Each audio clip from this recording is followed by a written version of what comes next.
Breaking news చూస్తున్నాం. ఉద్యోగాలకు వయో పరిమితిని పెంచాలంటూ ఇక సోమాజిగూడ ప్రెస్ క్లబ్లో నిరుద్యోగులు ఎమ్మెల్సీ కోదండ రామ్ను అయితే చుట్టుముట్టినటువంటి పరిస్థితి కొంత చర్చనీయాంశంగా మారింది. సో మీ వల్లనే మేము కాంగ్రెస్ పార్టీకి ఓటేసామంటూ కూడా నిరుద్యోగులు ఇక కోదండ రామ్ ముందు వాపోయినటువంటి పరిస్థితి కొంత చర్చనీయాంశంగా మారింది. రైట్ నౌ ఈ సంఘటనకు సంబంధించి పూర్తి డీటెయిల్స్ తెలుసుకునేటువంటి ప్రయత్నం చేద్దాం. మా ప్రతినిధి మూసం శ్రీనివాస్ ఫోన్ లైన్లో అందుబాటులో ఉన్నారు. సో మూసం, అసలు ఏం జరిగింది, ఎందుకు కోదండ రామ్ను నిరుద్యోగులు చుట్టుముట్టాల్సి వచ్చింది? శ్రీశైలం ఈరోజు ఉదయం ముఖ్యంగా నిరుద్యోగులకు సంబంధించినటువంటి ఒక round table meeting Somajiguda press club లో పెట్టుకోవడం జరిగింది. అటువైపుగానే ఇంకొక మీటింగ్ అటెండ్ చేయడానికి వచ్చినటువంటి ప్రొఫెసర్ కోదండ రామ్ అక్కడే ఉండడంతో ప్రొఫెసర్ కోదండ రామ్ చూసినటువంటి నిరుద్యోగులు ఒక్కసారిగా నిరుద్యోగులు అందరూ కూడా ప్రొఫెసర్ కోదండ రామ్ దగ్గరికి అయితే రావడం జరిగింది. వచ్చినటువంటి నిరుద్యోగులు ప్రధానంగా పోలీస్ కానిస్టేబుల్ కు సంబంధించినటువంటి వయో పరిమితి విషయంలో ఇప్పటికే చాలా వరకు చర్చ జరుగుతూ ఉంది. ముఖ్యంగా 32 సంవత్సరాల వయసు అనేది కరెక్ట్ కాదు. కనీసం ఎస్ఐకి 38 సంవత్సరాలు, కానిస్టేబుల్ కు 36 సంవత్సరాలు వయసును పెట్టాలి అని చెప్పేసి నిరుద్యోగుల నుంచి డిమాండ్ అయితే పెరుగుతున్నటువంటి సందర్భాన్ని మనం చూస్తా ఉన్నాం.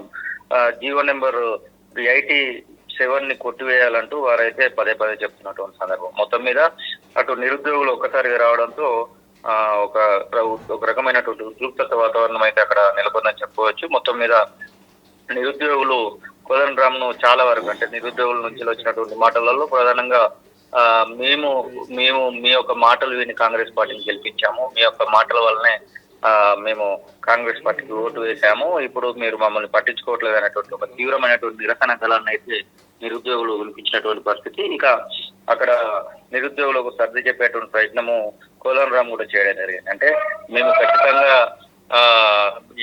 ఈ విషయాన్ని ప్రభుత్వంతో చర్చిస్తాననేటువంటి ఒక హామీ ఇచ్చేటువంటి ప్రయత్నం చేసినప్పటికీ కూడా నిరుద్యోగులు అక్కడి నుంచే ఏదో ఒక ప్రయత్నం చేయాలి అంటూ పట్టుబట్టడంతో మొత్తం మీద అక్కడ పోలీసులు రంగప్రవేశం చేయాల్సినటువంటి పరిస్థితి అయితే వచ్చింది. ప్రొఫెసర్ కోదండ రామ్ ని అక్కడి నుంచి పంపించేసినటువంటి పరిస్థితి. ఇంకా చాలా వరకు అంటే నిరుద్యోగుల నుంచి వస్తున్నటువంటి ఆ యొక్క వ్యతిరేకతను ఇప్పుడు ఈ రోజు ప్రొఫెసర్ కోదండ రాము ప్రత్యక్షంగా చవి చూశాడని చెప్పుకోవచ్చు. దాంతో పాటుగా పలువురు సంబంధించి అంటే ఇంకా ఫ్యూచర్ లో ఎట్లా ఉంటుంది అనే దానికి ఇది ఒక ఎగ్జాంపుల్ గా మాత్రం నిరుద్యోగులు అయితే ముషం ప్రధానంగా కోదండ రామ్ గారు ఏమైనా అఫీషియల్ గా దీనిపైన స్పందించారా? ఇప్పటివరకు ఏమైనా అప్డేట్స్ ఉన్నాయా కోదండ రామ్ నుంచి? ఎస్ శ్రీశైలం, ప్రస్తుతానికి అయితే ఎలాంటి అప్డేట్ అయితే లేదు. కానీ అక్కడ ప్రత్యక్షంగా మాత్రము నేను మీ గురించి ఖచ్చితంగా ప్రభుత్వం దృష్టికి తీసుకెళ్తాను, మీ విషయం మాట్లాడతాను అనేటువంటి ఒక హామీ ఇచ్చినట్టుగా మాత్రం తెలుస్తా ఉంది. ఒక హామీ ఇచ్చినప్పటికీ కూడా ఇది దాటవేసి ధోరణి లాగానే ఉంటుంది అనేటువంటి అనుమానంతో ఇంకా నిరుద్యోగులు తమ పట్టును మాత్రం వదలలేదని చెప్పుకోవచ్చు. ఖచ్చితంగా అక్కడి నుంచి కదలనివ్వము అనే విధంగా బైఠాయించడంతో పోలీసులు అయితే రంగప్రవేశం చేసినటువంటి పరిస్థితులు అయితే మనం చూస్తా ఉన్నాం Srisailam. Right, thank you Musham, thanks for update. ఇది మొత్తం మీద గత కొన్ని రోజుల నుంచి కూడా ఉద్యోగాల విషయంలో వయో పరిమితిని పెంచాలంటూ మరి నిరుద్యోగులంతా కూడా వరుసగా ఇటు మంత్రుల్ని కలిసినటువంటి సందర్భంలో చూసినాం, గాంధీ భవన్కి పోయినటువంటి సందర్భం చూసినాం. సో అనేకమైనటువంటి మరి ప్రభుత్వకు సంబంధించినటువంటి ప్రభుత్వ పెద్దల్ని కలిసే ప్రయత్నం చేశారు. సో అనేక మార్లు వాళ్ళు దిల్సుఖ్ నగర్ ఆర్టీసీ క్రాస్ రోడ్లో నిరసన తెలియజేశారు. ఇప్పుడు ఏకంగా సోమాజిగూడ ప్రెస్ క్లబ్లో తమ రౌండ్ టేబుల్ సమావేశం సమయంలో వేరే కార్యక్రమానికి అక్కడికి ఎమ్మెల్సీ కోదండ రామ్ రావడం, సో ఆయన్ను మరి నిరుద్యోగులంతా కూడా నిలదీసినటువంటి పరిస్థితి కొంత చర్చనీయాంశంగా మారింది. గతంలో బీఆర్ఎస్ను గద్దె దించి మరి కాంగ్రెస్ని గద్దెనెక్కించడానికి మేము చాలా ప్రయత్నం చేశాం, కేవలం కోదండ రామ్ గారి మాట విన్నాము, ఆయన వెంట మేము నడిచాము, ఇవాళ మీ మాట విన్నందుకు మాకు మరి ఈ గతి పట్టిందంటూ కూడా పెద్ద ఎత్తున నిరుద్యోగులంతా కూడా అక్కడ మరి ఆయనను చుట్టుముట్టినటువంటి పరిస్థితి. అక్కడ కొంత మీడియా ఛానల్స్ ఉన్నాయి, కొన్ని యూట్యూబ్ ఛానల్స్ ఉన్నాయి. వాళ్ళందరి సమీక్షంలోనే మరి కోదండ రామ్ గారిని అక్కడ ఉన్నటువంటి నిరుద్యోగులంతా కూడా ప్రశ్నల వర్షం కురిపించారు. సో దానికి కోదండ రామ్ కూడా కొంత సమాధానం దాటివేసే ప్రయత్నం చేశారు. బట్ ఏదేమైనప్పటికీ ప్రభుత్వం దృష్టికి మీ ఇష్యూని తీసుకెళ్తారంటూ కూడా కొంత హామీ ఇచ్చినట్టుగా తెలుస్తోంది. బట్ చూడాల్సిన అవసరం ఉంది కోదండ రామ్ విషయంలో మరి ఏం జరగబోతుంది, ప్రధానంగా ఆయన ఇచ్చినటువంటి హామీ ఏంటనేటువంటి కూడా కొంత చర్చనీయాంశంగా జరుగుతున్నటువంటి పరిస్థితి మనకు కనిపిస్తుంది. ఒకసారి అక్కడటువంటి యువతతో కూడా మనం మాట్లాడేటువంటి ప్రయత్నం చేద్దాం. సో ఇదంతా కొంత టెన్షన్ వాతావరణంలో పోలీసులు కూడా నిరుద్యోగుల్ని అక్కడి నుంచి లిఫ్ట్ చేసే ప్రయత్నం చేశారు. ఆ విజువల్స్ కూడా మనం తొలి వెలుగు స్క్రీన్ మీద చూస్తూ ఉన్నాము. చాలామంది నిరుద్యోగులు రౌండ్ టేబుల్ సమావేశానికి రావడం జరిగింది. ఆ రౌండ్ టేబుల్ సమావేశం జరుగుతున్నటువంటి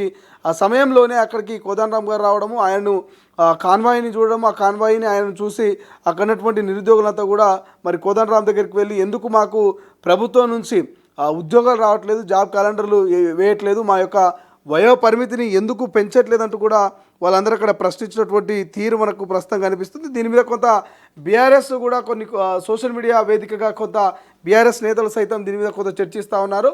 సో మరి నిరుద్యోగులకు గతంలో మీ పక్షాన ఉంటాను, ఖచ్చితంగా మరి భవిష్యత్తులో మనము బీఆర్ఎస్ పార్టీని ఓడించి వేరే ఆల్టర్నేటివ్ ప్రభుత్వాన్ని తీసుకురావాలని చెప్పినటువంటి కోదండరామ్ గారు ఎందుకు కాంగ్రెస్ వచ్చిన తర్వాత, ఆయన ఎమ్మెల్సీ అయిన తర్వాత ఎందుకు నిరుద్యోగుల గురించి మరి కోదండరామ్ ఆలోచించట్లేదు అనేటువంటి ఒక ప్రశ్నను కూడా అక్కడ నిరుద్యోగులంతా కూడా ఉత్పన్నం చేసినటువంటి పరిస్థితి మనకు కనిపిస్తుంది. రైట్, ఒకసారి ఓయూకి సంబంధించినటువంటి నిరుద్యోగి అస్మాతో కూడా మనం డిస్కస్ చేసే ప్రయత్నం చేద్దాం ఈ లైవ్లో. సో అస్మా గారు, ప్రస్తుతం మీరు లైవ్లో ఉన్నారు, తొలి వెలుగు లైవ్లో ఉన్నారు. సో అసలు ఏం జరిగింది సోమాజిగూడ ప్రెస్ క్లబ్లో? ఎందుకు ఎమ్మెల్సీ కోదండరామ్ని మీరు చుట్టుముట్టాల్సి వచ్చింది?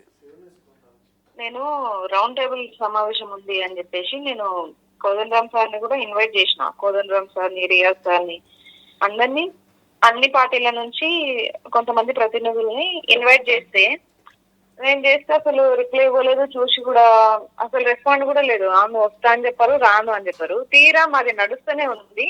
ఆ పక్కనే అక్కడ రౌండ్ టేబుల్ సమావేశం ఉంటే అక్కడికి వచ్చారు. అక్కడికి వస్తే మేము జస్ట్ నేనుండి మా వాళ్ళకి చెప్పిన, మా వాళ్ళని అసలు ఇక్కడికి ఎందుకు రాలేదు అడగండి ఒకసారి అంటే సరే అని చెప్పేసి వాళ్ళు జస్ట్ అడిగిర్రు అంతే. ఏమైంది, ఎందుకు రాలేదు సార్ అని అంటే ఏం సమాధానం చెప్తలేదు. సరే అని చెప్పేసి మా రౌండ్ టేబుల్ సమావేశం అయిపోయిన తర్వాత, సార్ అసలు మా దగ్గరికి అయితే నిరుద్యోగుల సమస్యలు వినడానికైతే సిద్ధంగా లేరు మీరు, కానీ పక్కనే ఇంకొక ప్రెస్ మీట్ జరుగుతుంటే వచ్చిర్రు, కనీసం ఇది ఉంది అని తెలిసి కూడా మీరు అటు వచ్చిర్రంటే మా నిరుద్యోగులం ఎట్లా అడగకుండా ఉంటాము? ఇంకొకటి, మాకు ఈ కాంగ్రెస్ లీడర్లు ఏడ దొరకరు. ఫస్ట్ ఆఫ్ ఆల్ దొరికినప్పుడే మా వాళ్ళు బరకాలని ఫిక్స్ అయ్యారు. అక్కడ పోయి అడిగిరు. తీరా చూస్తే కార్ అక్కడ ఆగింది. లోపల పోయి డిస్టర్బ్ చేయడం మేనర్స్ కాదు. అందుకే ఆయన ఏమన్నారంటే ఒక 15 minutes తర్వాత నేను మాట్లాడుతాను దగ్గర, బయటకు వచ్చి మాట్లాడతా అన్నారు. సరే అని చెప్పేసి అక్కడనే వెయిట్ చేస్తున్నాం. వెయిట్ చేసేలోగా పోలీసులు వచ్చారు. ఇదేం అరాచకం, మేము ఆయనని ఏమీ అనలేదు అసలు.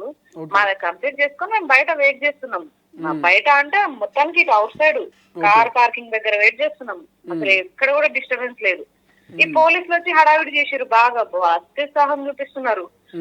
అట్లా ఎమ్మెల్సీ కార్కి అడ్డం ఎట్లా అడ్డం ఏం నిలవడలేదు. ఆయన లోపల ప్రెస్ మీట్ లో ఉన్నాడు. అడ్డం ఎట్లా నిలబడతాం, మేము కారు పోతుంటే అడ్డం నిలబడ్డామా అని చెప్పేసి, సరే మీరు వచ్చారు కదా, మీరే డిస్టర్బ్ చేసారు కదా అని చెప్పేసి నేను పోయి కారు ముందర కూర్చున్నా. సార్ వచ్చిన తర్వాత మాట్లాడిన తర్వాతనే నేను వెళ్ళిపోతా అని చెప్పేసి ఆలోపే అందరినీ అరెస్ట్ చేశారు. ఓకే, ఇప్పుడు మీకు ఏమైనా అష్యూరెన్స్ ఇచ్చారా కోదండరామ్ గారు మీ గురించి? రేపు జరగబోయే అసెంబ్లీలో మాట్లాడతామనో లేకపోతే మంత్రులతోటో ముఖ్యమంత్రితో డిస్కస్ చేస్తామనేటువంటి హామీ ఏమైనా ఇచ్చిరా? అక్కడ ఏమైనా మాట్లాడారా? అక్కడ ఏం మాట్లాడలేదు. ఆఫీస్ కి రండి మాట్లాడతా అని చెప్తే అశోక్ సార్ వాళ్ళు వెళ్ళిరు. మరి ఏమైందో తెలియదు నాకు కూడా ఇప్పటిదాకైతే. కానీ ఆఫీస్ కి రమ్మని చెప్పారట. ఎన్ని వినతి పత్రాలు తీసుకుంటారు సార్? ఏం తీసుకుంటారన్న చాలా తీసుకున్నారు. ఇచ్చి అలసిపోయినాం కానీ ఎలాంటి రిజల్ట్ మాత్రం లేదు మాకు. అసలు ఆయన ఏమీ చెప్పరు. వినతి పత్రం తీసుకుంటారు, చెప్తా మాట్లాడతా అంటే అవుతుంది ఆ పనులు. మా తరఫు నుంచి గట్టిగా గలం ఎందుకు వినిపించలేదు అంటున్నాం. Okay, right, thank you Asma, thanks for joining. ఇది మొత్తం మీద అస్మా క్లియర్గా చెప్తా ఉంది. అక్కడ మేము రౌండ్ టేబుల్ సమావేశానికి ఆహ్వానించినాము, బట్ ఆయన రాలేదు. కానీ అదే సోమాజిగూడ ప్రెస్ క్లబ్లో మరొక ప్రెస్ మీట్ కార్యక్రమానికి ఆయన అతిథిగా వచ్చారు. మేము అది గమనించి ఆయనతో మాట్లాడే ప్రయత్నం చేసినాం. ఆయన వచ్చినటువంటి ప్రోగ్రామ్కి ఎక్కడ కూడా ఆటంకం కలిగించలేదు. ఆయన ప్రోగ్రామ్ అయిపోయిన తర్వాతనే ఆయన్ను మేము అడిగే ప్రయత్నం చేసినాం. మాకు ఎందుకు మీరు మా గురించి మాట్లాడట్లేదు, మా గురించి ప్రభుత్వ పెద్దలతో ఎందుకు డిస్కస్ చేయట్లేదు, ఎందుకు ఈ వయో పరిమితిని పెంచడంలో మీ బాధ్యత లేదా అని చెప్పేసి మేము క్వశ్చనింగ్ చేయడం జరిగింది తప్ప ఎక్కడ కూడా మేము ఇబ్బంది గురి చేయలేదంటూ కూడా అస్మా చెప్తున్నటువంటి పరిస్థితి. చూద్దాం మరి రోజు రోజుకు నిరుద్యోగుల నిరసన అయితే సెగ పెరుగుతూ ఉంది. మరి ప్రభుత్వం నుంచి ఎటువంటి స్పందన వస్తుంది, నిరుద్యోగుల డిమాండ్స్ మీద ఏమైనా స్పందిస్తారా లేదా అనేది భవిష్యత్తులో చూడాలి.